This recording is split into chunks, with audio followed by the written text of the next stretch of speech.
Is your image looking flat or your sky looking boring? Well, in this video, we are going to learn how to change or replace skies in Photoshop to add depth and drama, using this as an example. Interestingly, replacing skies in Photoshop is similar to replacing a kidney. This might sound stupid, but here's the thing. Both follow three similar steps.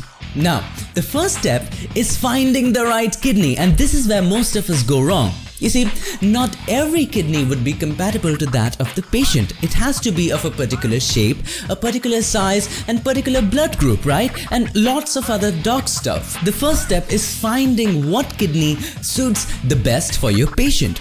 Alright, the second step is the actual surgery. This is where you cut the patient and slide the kidney in and stitch it up again. Now, most of us are in the misleading concept of believing that that's the only process involved in kidney replacement. But you know, that's not the case. It's a lot of other procedures involved, and step 1 is the most important thing, which shouldn't be ignored. Now coming to step 3. In step 3, what happens is, after the kidney is replaced, the doctor gives you certain medication for your body to accept that kidney. And this is where the game begins. So without any further ado, let's get started. So let's start the science of replacing skies in Photoshop in 10, 9, 8, 7, 6.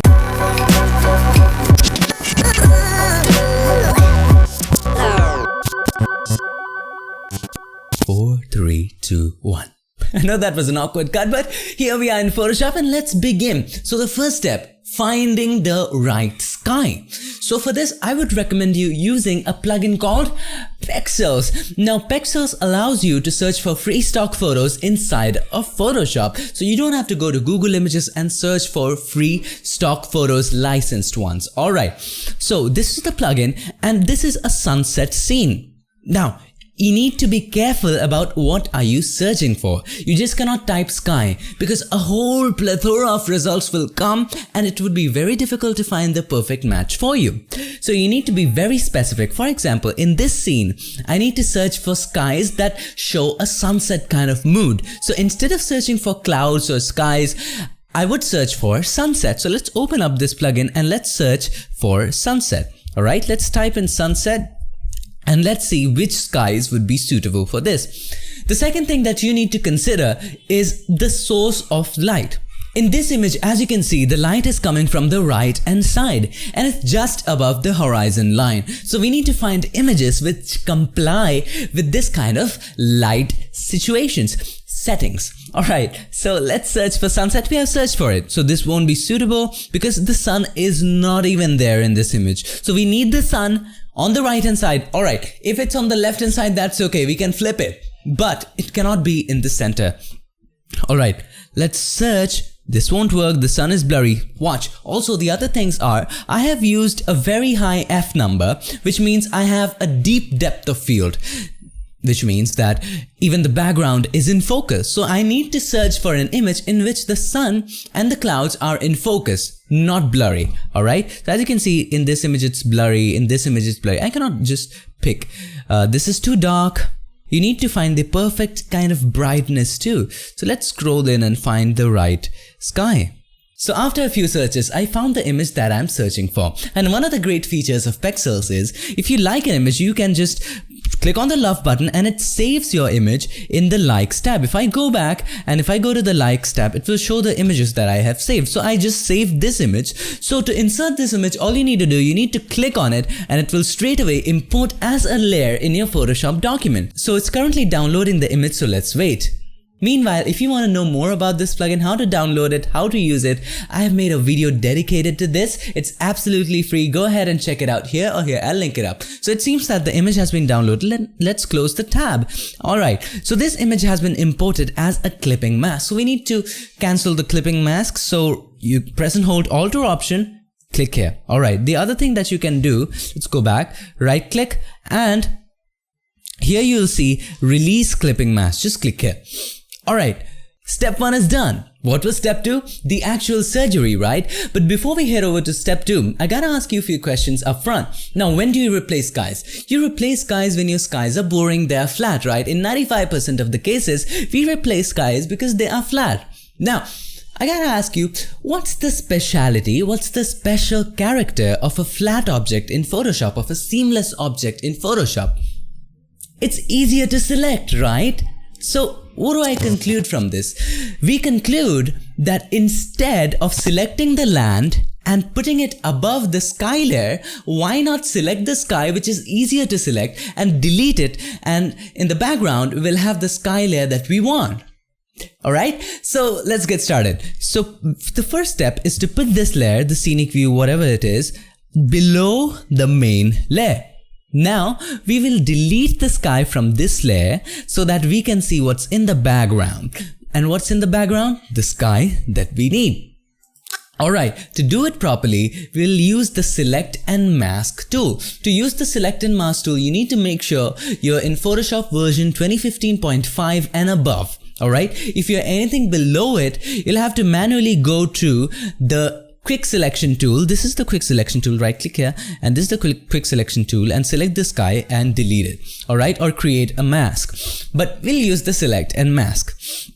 Alright, to go to the Select and Mask dialog box, you need to select any selection tool. Any selection tool will do, the rectangular marquee tool, lasso tool, polygon lasso tool, anything. Alright, rectangular marquee tool selected, and in the above, as you can see, the Select and Mask option has appeared. Just click on that option. Make sure this layer is selected. Just click on that option. I would prefer to select on black.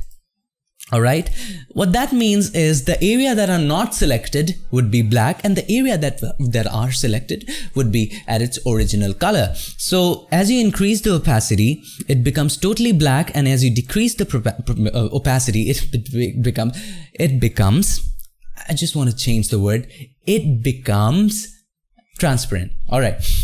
So you'll keep the opacity somewhere around 76-ish. Alright, now let's start selecting the sky. Quick Selection tool is selected. Now select the sky. Now as you can see, some portion of the land and sea is also selected.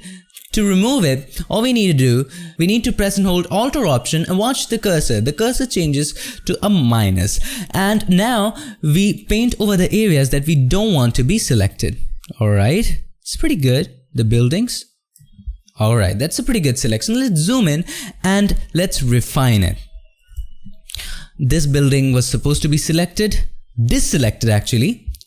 Press and hold Alt and make the brush a little bit smaller. Yes, to make the brush smaller or bigger, press and hold Alt or Option, right mouse button, drag to the right to make it bigger, drag to the left to make it smaller, drag above to make it soft, drag below to make it hard. Alright.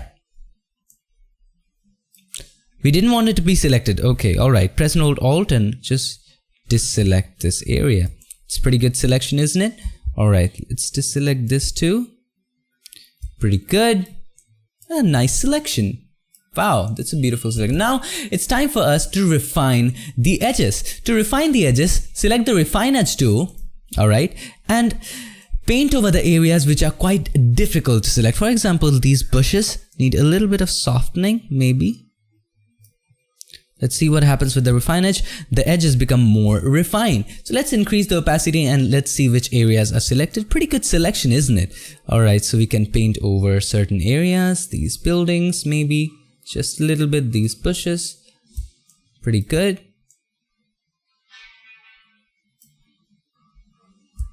Yeah, that's a pretty good selection. Maybe over his hair. Alright. Maybe his hair too. Let's see how the selection turns out to be. That's nice. Alright, the next step is to click OK. Now that's the most difficult step in this. Click OK and make sure before you click OK, the output settings, it's selected to Layer Mask. Click OK. Alright, as you can see, the opposite has happened. Instead of sky being deleted, all the other things has been. So what do we do now? Simple, just invert it. Alright, select the mask and press Ctrl I. Step 2 is done. Look how beautiful it looks. I know it looks crappy. I know it looks ugly because we haven't yet touched step 3. And what is step 3? Step 3 is when the doctor gave patient certain medications for the new kidney to be accepted. In a similar fashion, we need to give the new sky or the foreground certain medications for the sky to be accepted. Alright. So the first thing that I noticed straight off the bat is that the position of the sun.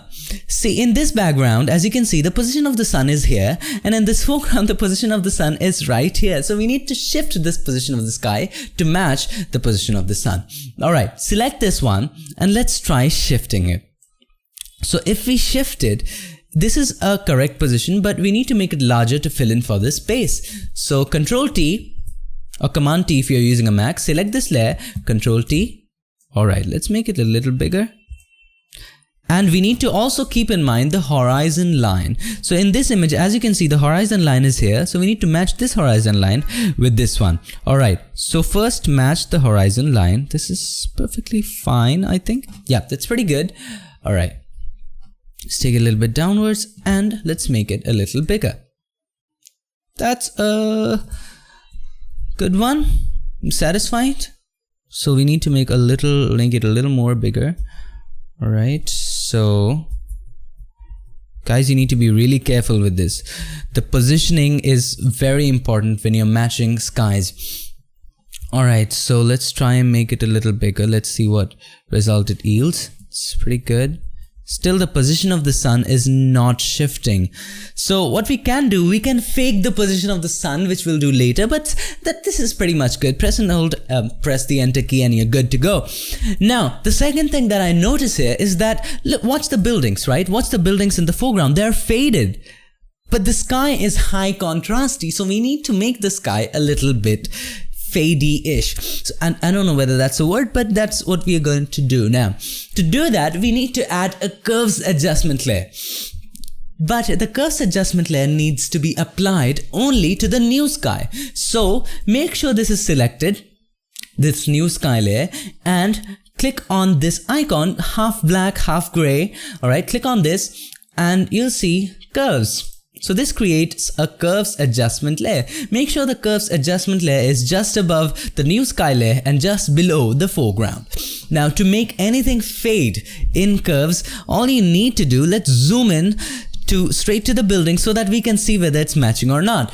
To make it fade, pick the left point and make it closer to the center. Alright, so as you move it closer to the center, you'll see it's beginning to fade. Now that's too much. This is something I would love. This is not fading. Alright, this is good. This is not bad. This is good. Alright, let's see how the image looks now. It's matching, right? Let's turn this off. Turn this on. It's matching here, but it's not matching above. Why? As you can see in the foreground, these are faded. The things in distant location is faded, but the things nearer to the camera is totally dark, it's contrasty. So we need to apply this curves effect only near the buildings. Alright, to do that, make sure the mask is selected, then you select your gradient tool and select it to black to transparent. So if it's not, go ahead and select black here. Alright, make sure you select the color to black, and on this side make sure it's totally transparent. Beat any color, make the opacity 0, it would be transparent. Now just drag it in and see the effect is just applied on this area. You can start dragging it in. It's pretty good. Let's turn this off, turn this on. The fade effect is only applied in this area. Isn't this amazing? Alright, so you can tweak it in, and that's pretty good. Now the second thing that I want to do in this image is that I want to match the skyline just a little bit more. So as you can see here, it's not matching too much on this side. To do that, make sure you select the foreground mask, and we'll delete some of the selection. Now what do I mean by this? We'll subtly select a little bit of sky from the foreground. To do that, make sure you select a brush and select the mask and make sure white is selected as a foreground color. To switch foreground and background colors, press X. It switches the colors. Decrease the flow to around 5 and start painting just over here. Make the brush a little bigger, softer, totally soft, and start painting just here. The sky from the foreground will appear just a little bit. It's pretty good. Alright, fine. Now, the other things that I'm seeing here is that we need to match the color just a little bit. And the best way to match the colors, instead of going into curves and doing all those, the best thing to do is that add a color balance layer, right? To add a color balance, make sure the new sky layer is selected and make a color balance adjustment. Like click on this icon and select color balance, right? This one. Alright, now let's play with the midtones and the shadows. Don't touch the highlights. Don't dare to touch the highlights because it kind of looks crazy then. So is it more red? Is it more yellow? So you need to adjust this. Alright, that's pretty good. Greenish, no. It's pretty good. More yellowish, yes. This is a little more yellowish. Shadows, not yellowish, bluish.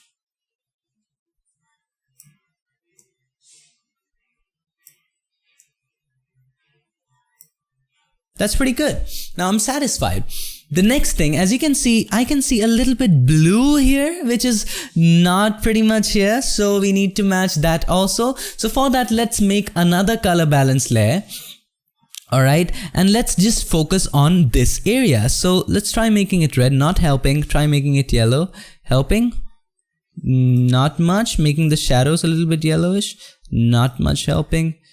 So yeah, that's pretty good. Alright, now I just wanted this effect to be applied here. So we need to invert the mask. To invert the mask, make sure the mask is selected, press Ctrl I. And now select a brush and white color and just start painting over it. Increase the flow to around 100, start painting over it. Alright, this area. You cannot quite see the effect. Let's try adjusting it again. Make it red, doesn't help. Making it yellow, does it help? Just a little bit. Making it magenta-ish, does it help? No. Little bit, making it shadows. Pretty good there. Alright. So another adjustment layer to edit the blues. Make sure you make a copy of color balance layer, and this time we'll just edit this area. Alright, so let's delete the extra areas that we are, right? Let's delete these areas. So we'll just be editing this area. Okay, so make sure white is selected and we'll paint over just this area and we'll try to rectify this.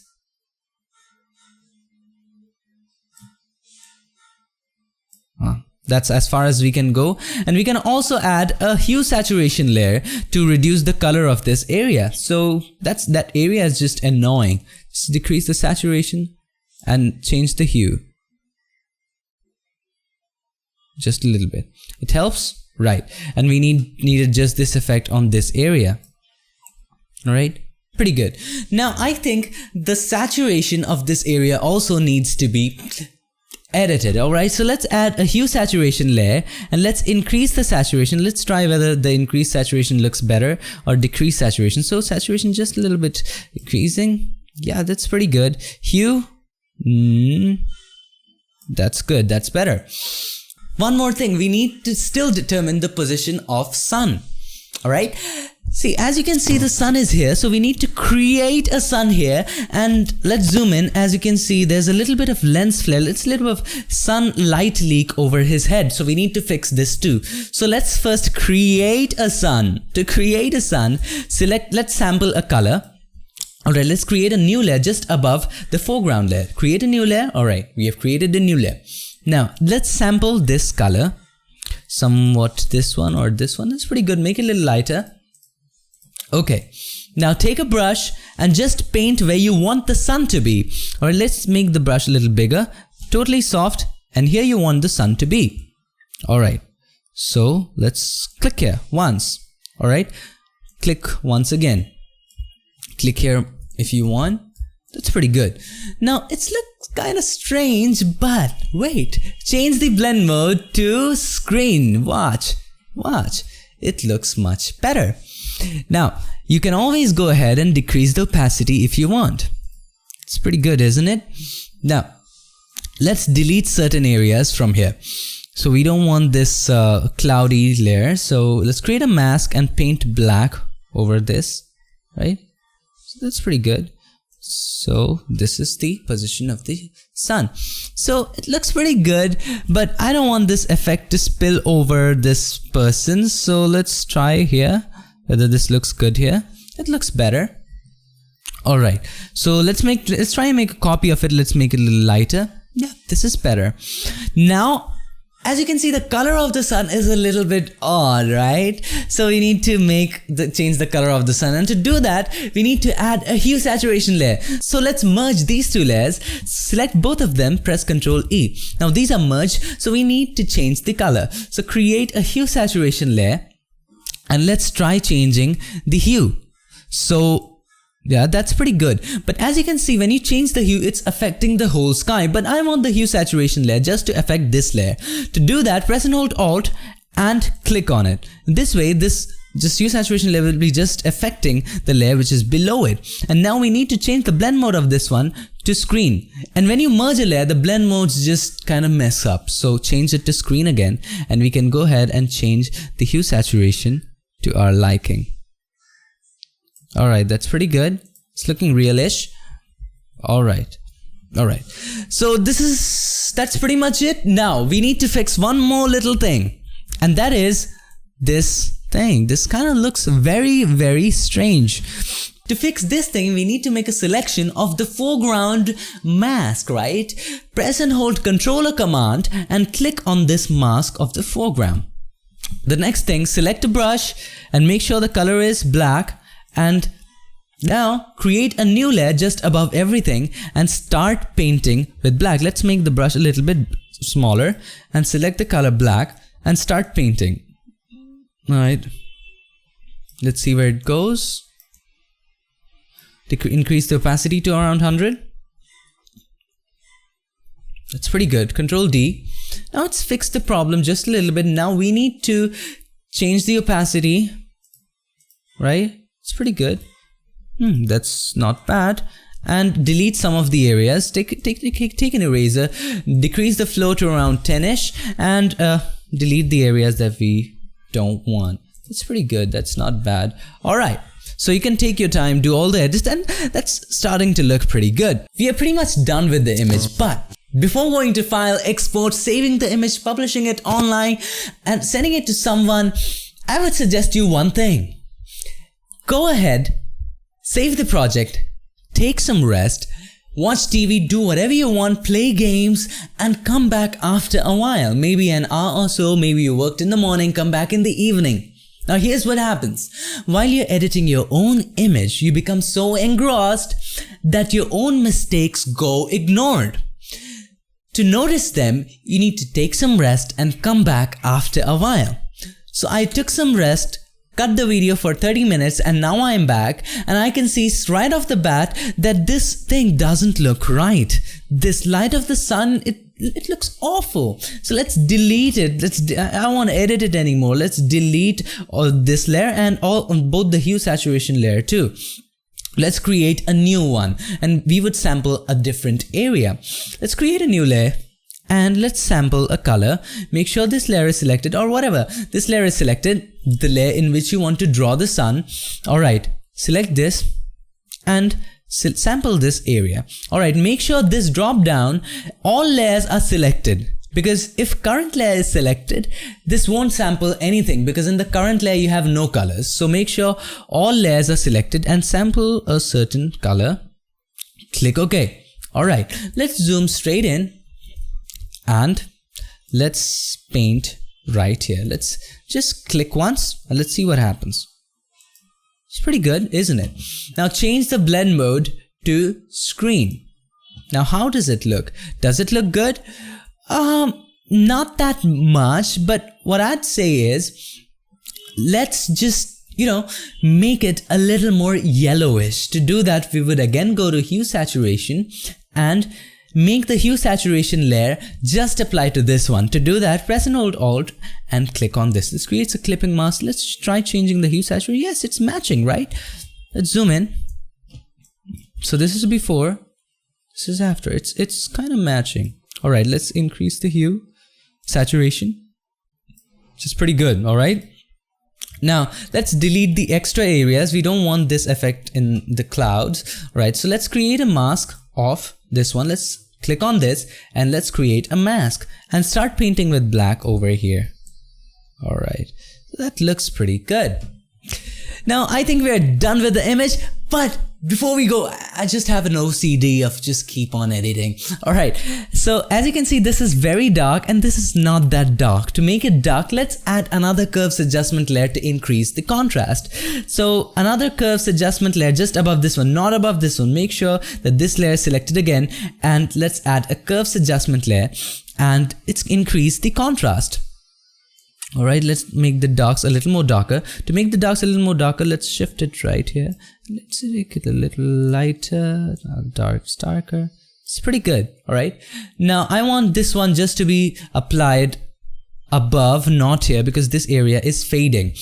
So to do that, I would invert the mask, Control I, this inverts the mask. Take a brush or a gradient, whatever you want, paint with white here. And this makes this area a little darker. Alright, so this is the final image. What do you think about it? Do let me know down in the comments below. Also, if you have any questions, suggestions, feedback, also don't hesitate to ask. I'll surely get back to you. That's pretty much it for this video. If you enjoyed it, make sure to give us a thumbs up and also do consider subscribing. And if you're feeling lucky and if you want to support the channel, do consider heading over to Patreon. Patreon is a voluntary subscription service that allows you to pay anything you want to help keep the channel PiXimperfect free for everybody forever. Thanks a lot for watching and keep creating.